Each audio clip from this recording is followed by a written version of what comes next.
वाला भी कोई ना होगा। यार जब मिट्टी से बनने वाला इंसान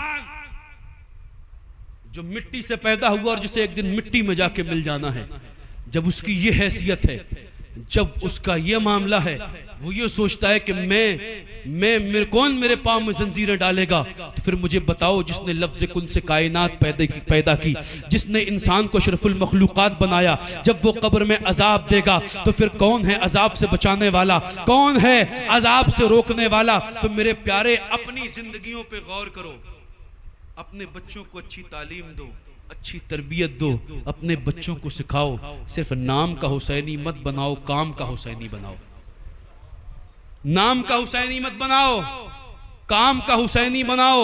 अहले बैत से मोहब्बत और सच्ची मोहब्बत करने वाला बनाओ अपने आप को। मेरे प्यारे, वो सीरत तैयबा अहले बैत अतहार की हम कभी उन पे गौर करें। हजरत मौलाए कायनात ने अपनी हयात मुबारक किस अंदाज में गुजारी, मखदूम कायनात ने किस अंदाज में गुजारी, मौलाए इमाम हसन मुश्तबा ने किस अंदाज में अपनी हयात मुबारक गुजारी, हजरत इमाम हुसैन ने किस अंदाज में गुजारी। हजरत इमाम हुसैन के लिए सिर्फ इतना ही सा तो था कि यजीद के हाथ पे हाथ दे देते मामला खत्म हो जाता, हाथ दे देते मामला खत्म हो जाता। मगर इमाम ने हाथ ना दिया, इमाम ने यजीद के हाथ में हाथ ना दिया तो यह मामला हुआ। और इमाम ने यजीद के हाथ में हाथ ना देकर दो अहम चीजें बचाई। इमाम ने यजीद के हाथ पे हाथ ना देकर मुसल्ले इमामत भी बचा लिया, खिरक़े इरादत भी बचा लिया, मुसल्ले इमामत भी बचा लिया, खिरक़े इरादत भी बचा लिया। क्योंकि जो खलीफा होता है उसके हाथ में बैत भी दी जाती है, उसकी इक़्तिदा में नमाज भी अदा की जाती है। अगर इमाम दे देते यजीद के हाथ पे हाथ तो आज कोई नमाज अदा पढ़ाने के लिए मस्जिद में आता और हाफिज अब्दुल मुबीन साहब कहीं गए होते, कोई दूसरा आता, कारी आदिल जमील साहब तशरीफ लाते, किसी को कोई आता तो उसके उन्हें मालूम है कि ये जो शख्स है इसके तलफ़्फ़ुज़ दुरुस्त नहीं है, इसकी क़िरात दुरुस्त नहीं है, इसको इमाम नहीं बनाया जा सकता। लोग उसे आगे बढ़ाते तो ये रोकते, तो कहते इसे इमाम नहीं बनाया जा सकता क्योंकि इसका तलफ़्फ़ुज़ दुरुस्त नहीं है। और तलफ़्फ़ुज़ की बात तो दूर है, ये देखने में बड़ा शरीफ है मगर इसका अकीदा दुरुस्त नहीं है, इसकी जो जिंदगी है, उसकी जिंदगी गुजारने का राहो रसन जो है वो भी ठीक नहीं है। तो लोग कहते या आप अजीब बात करते हैं कि इमाम को रखने के लिए, मुसल्ले इमामत पे खड़ा करने के लिए इतनी सारी चीजें देखी जाती हैं, इतनी सारी चीजें देखी जाती हैं। अगर देखी जाती तो फिर इमाम ने कैसे यजीद की इक़्तिदा कबूल कर ली। तो मेरे प्यारे, अगर इमाम यजीद के हाथ पर बैत दे देते तो न जाने कितने मुसल्ले इमामत खतरे में आ जाते। इमाम ने हाथ ना देकर ये बता दिया कि किसी का अच्छा लहजा देखकर उसको इमाम मत बनाना। इमाम बनाने के लिए सबसे पहले उसका अकीदा और नजरिया देखना जरूरी है। सुभान अल्लाह। पहले उसका अकीदा देखना, उसका नजरिया देखना। अगर अकीदा दुरुस्त है, नजरिया दुरुस्त है, तब तो फिर ठीक है। और अगर अकीदा दुरुस्त नहीं, नजरिया दुरुस्त नहीं, तो फिर वो काबिल इमामत नहीं। और फिर दूसरी चीज है खिरक़े इरादत, बैत व इरशाद।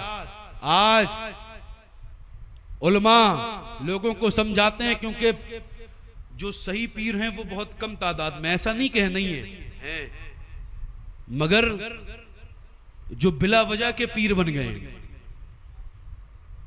अजीब अजीब किस्म के लोग पीर बन चुके हैं, जिन्हें खुद की खबर नहीं है, वो लोगों को लोहे महफूज की खबर आज देने लगे। ऐसे जो पीर बन गए हैं, इन्हें जब लोगों को बताया जाता कि ऐसे पीरों से मत लो, और आजकल जो इख्तिलाफात हो रहे हैं साहब ना, इन्हीं जैसे पीरों की वजह से हो रहे हैं, जिन्हें कुछ नहीं आता जाता, जिन्हें कुछ नहीं आता वो हजरत अमीर माविया पे एतराज करते हैं, जिन्हें कुछ नहीं आता, जिन्हें माविया का तलफ़्फ़ुज़ भी नहीं मालूम, वो हजरत माविया पे माज़ल्ला शब्बो शुतम करते हैं, वो हजरत माविया के खिलाफ बकवासें करते हैं। और आज उन्हीं जैसे जाहिल पीरों की आड़ में, इन्हीं के चुगों की आड़ में राफिजियत सुन्नियत के अंदर दाखिल होती चली जा रही है। क्योंकि ये जो हैं ये भी निरा जाहिल हैं, इनके हल्के में जो हैं वो भी निरा जाहिल हैं, इनका प्रचार करने वाले हैं वो भी निरा जाहिल हैं। उन्हीं के चक्कर में राफिजियत आ रही है। और हकीकत में अमीर माविया पर एतराज एतराज करने वाला अमीर माविया पर एतराज नहीं करता, हसन मुश्तबा पे एतराज करता है, इमाम हसन मुश्तबा पे एतराज करता है। क्योंकि खिलाफत 6 माह संभालने के बाद जो उमूर थे वो कुछ शराइत के साथ इमाम हसन मुश्तबा ने हजरत अमीर माविया के सुपुर्द किए थे और उन शराइत को कबूल किया था हजरत अमीर माविया ने। अब कुछ लोग ये कहते हैं कि जबरदस्ती हजरत अमीर माविया ने हजरत इमाम हसन से सुलह करा ली थी। अरे तो वो नादान है, वो ये नहीं समझते, उन नालायकों को कौन समझाए कि उस जिस वक्त में हजरत इमाम हसन ने सुलह की थी उस वक्त में हजरत इमाम हसन के साथ 40,000 लोग थे, 40,000 लोग इमाम हसन के साथ थे। अगर हजरत अमीर माविया में कमी होती तो 40,000 का सपोर्ट जब हजरत इमाम हसन के साथ था तो कमी देखते हुए अमीर माविया में वो कैसे सुपुर्द कर देते। अरे नादान, ये नहीं जानते कि जब इमाम हुसैन के साथ सिर्फ 72 थे तो इमाम हुसैन ने जब कमी यजीद के अंदर देखी तो इमाम ने सिर्फ 72 लोगों के साथ यजीद से सुलह ना की तो फिर इमाम हसन 40,000 के साथ कैसे सुलह कर लेते? बेशक कैसे सुलह करते जी 40,000 के साथ? वाह। और ये एतराज सिर्फ इमाम हसन पे भी नहीं बल्कि और आगे जाएं तो मदीने में मस्जिद नबवी में साहबा इकराम का बयान है। हुजूर तशरीफ फरमा, इमाम हसन मुश्तबा बैठे हैं, मुस्तफ़ा कभी सहाबा की तरफ देखते हैं, कभी अपने शहजादे की तरफ देखते हैं और देखते हैं कभी इधर कभी उधर और अपने शहजादे से फरमाते हैं ये जो मेरा नवासा है ना ये सरदार है और ये बड़ा होकर 2 मुसलमान गिरोहों के दरमियान सुलह कराएगा। क्या फरमाया मेरे मुस्तफ़ा ने? 2 मुसलमान गिरोहों के दरमियान सुलह कराएगा।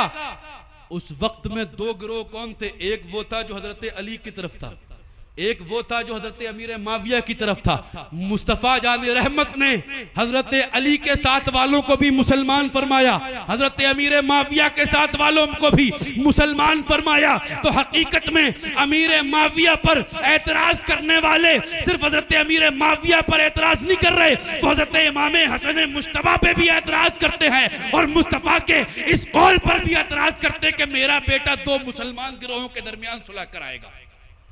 दोनों को मुसलमान मेरे मुस्तफ़ा ने फरमाया।